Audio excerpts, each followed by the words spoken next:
Hey guys, I just got kicked off of Instagram. The app completely closed down. So I'm back talking about containers. None of what I said earlier is saved, which is great. I'll just kind of restart. Hi, my name is Meredith. I'm from the Backyard Caring Program. And I'm doing the live stream tonight, like always on Wednesdays, talking about garden stuff. And today we're actually talking about decorative planters. I just went on for about 10 minutes about them just before I was kicked off the app. We've been having Instagram problems, but that's okay. I guess I'm well rehearsed. Let me just flip around to my basket again. This is a window box that I have outside my window that I really love. And what I had mentioned earlier was that kind of 3-section design rule when it comes to planters, which is the filler, the spiller, and the thriller. I mean, there aren't really too many rules. Go with what you really love. Textures and colors that work well together. I'm a huge fan of variegated plants, lime green. I do a lot of like lime green stuff in the garden, so that's a favorite. And then usually I'll pick like a color theme for the whole house or yard. This year is kind of like this color. These are viola mulberry shades. You can get those seeds from a couple different seed companies. And then this is a frizzle pansy that's in like a cream color. So those are kind of my themes. Anything from this flower to that flower in terms of blossom color is what I'm going for this year. This was a really beautiful primula. It's just finished flowering, but it was like yellow with this kind of raspberry edge.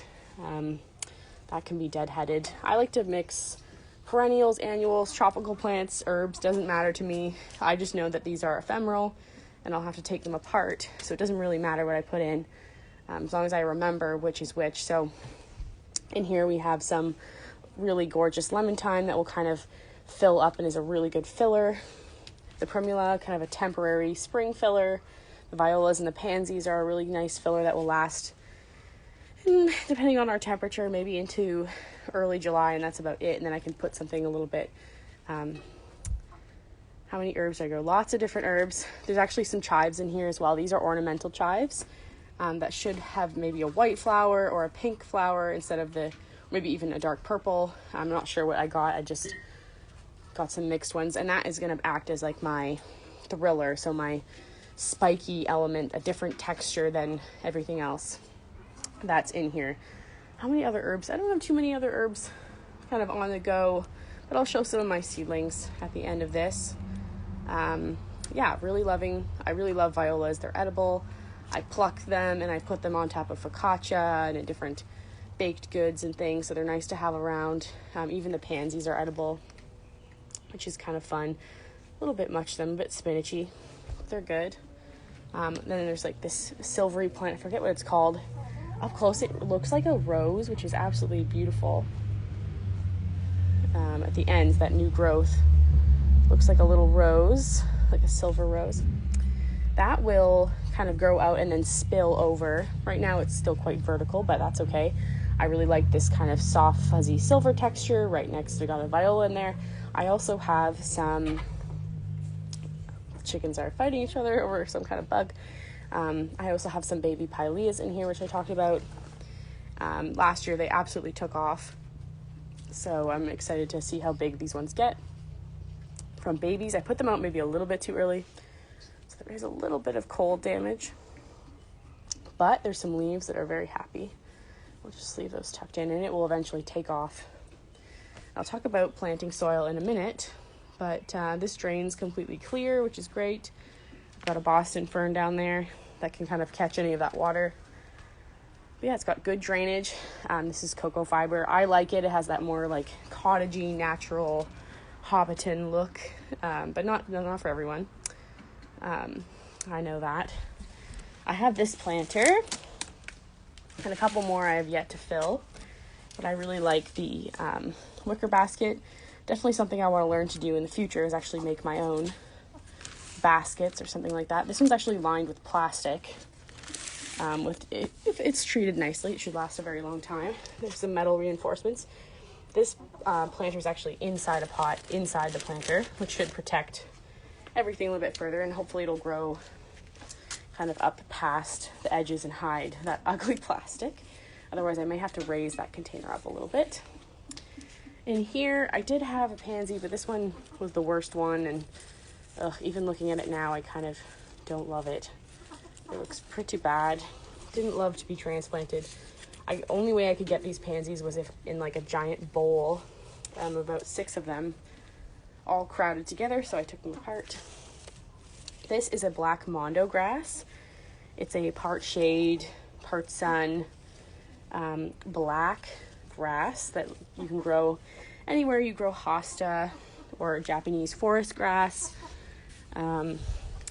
Stays pretty compact, doesn't spread around like a normal grass. I don't actually think it's in the grass family, but it looks like grass, and it's black, literally in person and on camera, which is kind of neat. Has a really awesome texture. It doesn't get too tall, but it is going to be my thriller in here because it is just so different. And then there's my viola again in that mulberry shade. Oh, so pretty. And that'll be the filler. Remember to always deadhead everything if you want them to get really, really full and luscious. And I'll show you some other things about planting planters. I mean, aside from the fact that this has drainage and I'm going to be watching this container, but everything needs really good drainage. Another really good spiller plant is Creeping Jenny. This really lovely lime green. You can already see its habit there where it's just growing over the side. There are roots along this line where it can spread out on the ground. I'm actually going to plant this in the ground, I think. I have a planter right here that I always plant up. However, this is kind of a messy area because often I'm doing like water chores for the chickens. And so I get a lot of spill of different things. And I did clean this up a fair amount. But I get a lot of stuff in here. And then I drag the hose by this corner, so anything that goes in here risks getting destroyed by the hose, shredded by the hose. So it's got to be more of a vertical situation for sure. But I do really love this plant. Again, this is Creeping Jenny. Comes in like 2 or 3 colors. This is the most common. It's kind of like this yellow lime green. Really sticks if you're going to be putting kind of purples or blues or pinks against it. It really just pops, and it will trail like over 2 feet off the edge of something. Always make sure when you plant this type of plant that you do kind of observe where those lines are running, because if I were to plant this like this, I think these ones would eventually trail over the edge, but this is the leader wanting to trail the most, so I might make sure that I'm putting that on the edge. Watered this, I guess, earlier, but when it comes to potting soil, I'm gonna get my hands dirty like every live stream and then touch my phone. Even though I watered this, potting soil, this is kind of more of a permanent situation, but potting soil should be light. It should be kind of great at retaining like water, so this totally is. It holds enough moisture. It's actually quite cool to the touch compared to what it feels like outside right now, which is probably about 25 degrees. For May, it's wild, it's beautiful. Everything is taking off. I've got lots of things to show you guys in the garden. But mostly, potting soil should be light and fluffy, hold the moisture, have good drainage though. And that is because it's a temporary environment, but we want the plants to grow super fast and tight together and not need too much water. Like if you left for a day and then they all wilted, it'd be very disappointing. They should last a couple days on just one watering. And then also most of the time, potting soil is light because you want to be able to move that pot. Unless it's a very, very big container, you want something that's nice and light. Things can grow in it super fast because the roots can just reach down and through there. I like to refresh my potting soil unless it's a very brand new pot.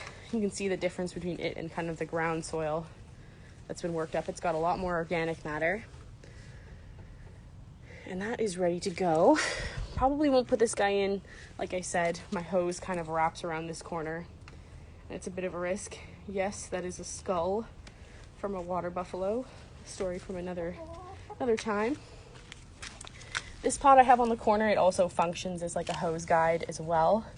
I have this, normally it's for like a little hoop house, but I have this on top so that just in case the hose doesn't actually, I need to put another one, but just to make sure the hose doesn't actually wipe out this plant. This is like a random, these chives grew into this succulent, but that's okay. They actually live totally fine together, so I don't mind. I'm going to put some hen and chicks and maybe a different kind of succulent in here as like this type of planter. It gets very hot on this corner. You know, it's pretty well drained, so you can do a whole succulent planter. I believe this is called like a dazzling blue sedum, something like that. It gets about mid-height and throws these magenta flowers and keeps to this kind of blue color, which is awesome. So I'll probably be looking for some hen and chicks or some other succulents that are like a lime green, maybe a red, to keep this contrasty. Once these chives kind of grow up and flower, I chop them back down and they come back in full force. I could take this out and try to get the chives out first. I might do that, but I do kind of like, again, having that little thriller spiller element. Let's go over none of these. Oh, we've got a robin in the garden. There's a nest out front. She's always around. I have a giant bathtub, which was a planter last year. Need different soil in it. It wasn't totally draining. And over the winter time, my chickens dug out underneath. And I don't know if you can see, but they dug completely out underneath, and then this collapsed after it melted. The ground melted, thawed, and it has completely tipped over. So I'm in the process of using the soil that I had in here elsewhere, but I need to lift it up and make sure the legs are even on it and readjust it because it only has one drainage hole. It's pretty hard to drill. Sorry, I went too far from the Wi-Fi. It's pretty hard to drill holes in a cast iron bathtub.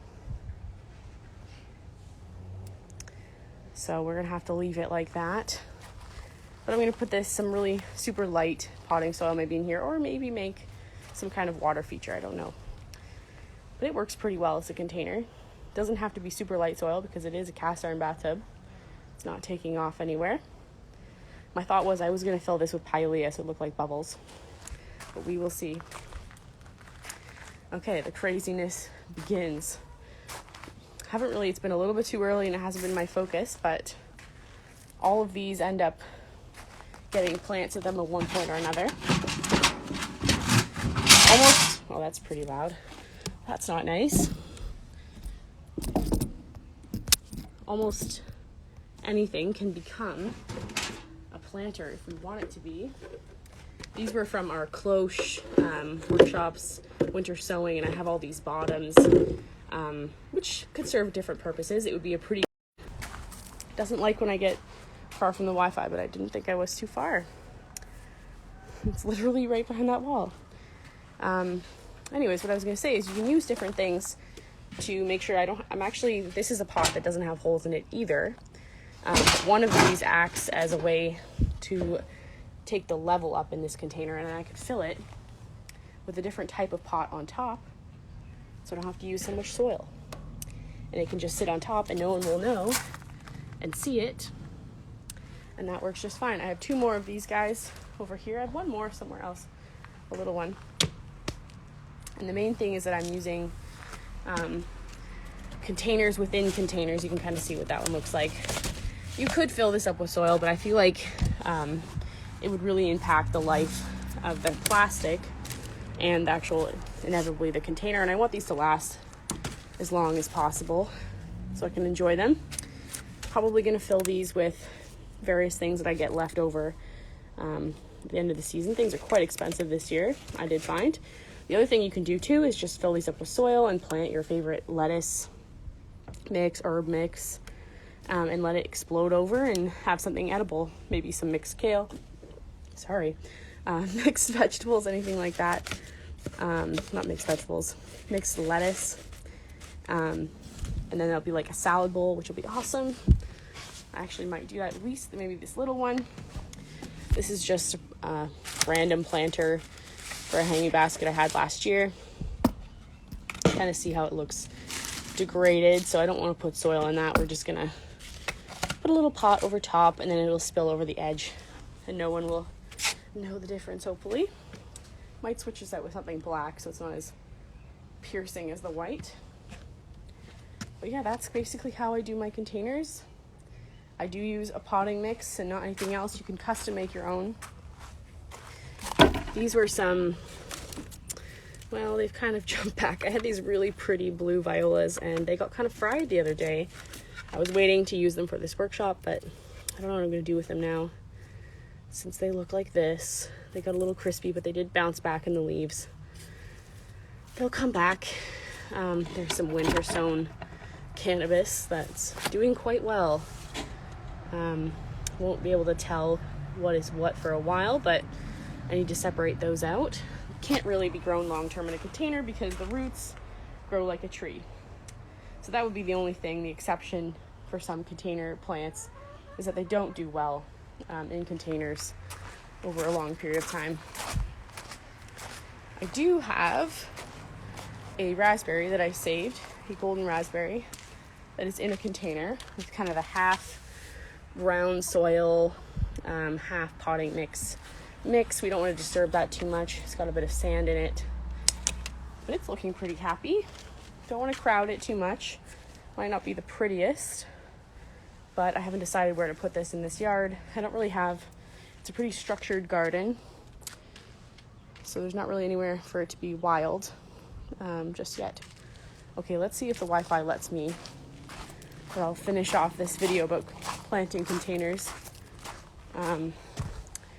with some of my interesting seedlings. Some stuff looks a little sad from the sun, but the rest of it's pretty cool.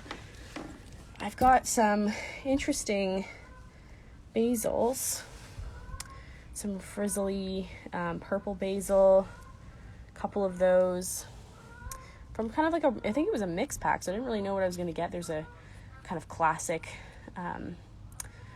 basil, bunch of tomatoes. Some of these over here, these are dwarf tomatoes, so they look a little bit different. They're like supposed to be small. They haven't really taken off, which is concerning, but they will in the next couple weeks. It's more frizzly. This one's a little bit different. This one has a little bit more of a green and then in these inner purple veins. And then this weirdo on the end, it was from a mix pack. I have no idea what this variety is. I think it's like some weird mutant, which I'm totally happy about. But it's alive, and it's like this weird crinkly basil that has these strange split leaves. So I'm curious to see how that turns out by the end of the summer. Over here, I'll just pick one up. It's looking a little bit sad. Not sure why. Probably have to be replanted. This is like a micro tom tomato, so it's like a micro dwarf. It already has flowers. It's not throwing those out because it's not doing well. They actually look like this. Super tiny. Really good option for a container where you just want a little peekaboo surprise. The other variety that looks really cool in a container that I'm growing is a tomato called Fuzzy Wuzzy. It's a dwarf tomato that grows like this. Doesn't get very big. It's a dwarf, so it kind of supports itself. It has these oblong fruit. That's pretty neat. But yeah, there's like, I have some really interesting different peppers, purple hot peppers that will be going in containers, some with some really interesting foliage. There's some more basil. Here's some more of my like black hot peppers. These are some of the hot peppers I got from Brazil. If you've been following my live stream along, I started these a couple months ago. I can't wait for them to really take off. I might put some of these in containers. These just like look like space plants, really, but they are peppers that someone bred to look like that. So I'm really excited. They have a really interesting texture, and they will be used in some planters, which is pretty neat. I don't think there's too much else out here that isn't just boring old tomatoes. Let's see if we can get a visual on that guy. I topped a lot of these, so they look kind of small, but that's because I cut off the top half of them. That purple is what I'm hoping for and will look really, really good in a mixed planter. There's some dwarf castor beans, which need to go in the ground because they're already throwing a flower. Weirdly enough, it's been pretty hot, I guess. But yeah, that's been the live stream. It's been about half an hour. Weather actually cooled down, which is really nice. It wasn't like a bright beating sun all day. Yeah, we planted this a couple weeks ago on the live stream. Look how crazy it is. I've transplanted a couple of these out. I've picked a couple of these. I've eaten a couple of these. It's been so hot that this little spinach, which I did pick a lot of, is already going to flower. And what I'm going to do is just snap that off to prevent that from happening. It's a new variety. I'm not too pleased with that. We still are having quite cool nights, so I'm surprised. That happened in about 2 days. But yeah, it's time to thin this out. There's a couple lettuce in here that look pretty cool. Lettuce at the Grow Garden is doing really well. But yeah. All right, have a really good evening. Next week we're going to talk about building raised beds. So if you're interested in learning about how to build a standard raised bed and some ideas for that, tune in next Wednesday at 7 p.m. I'll see you later. Bye.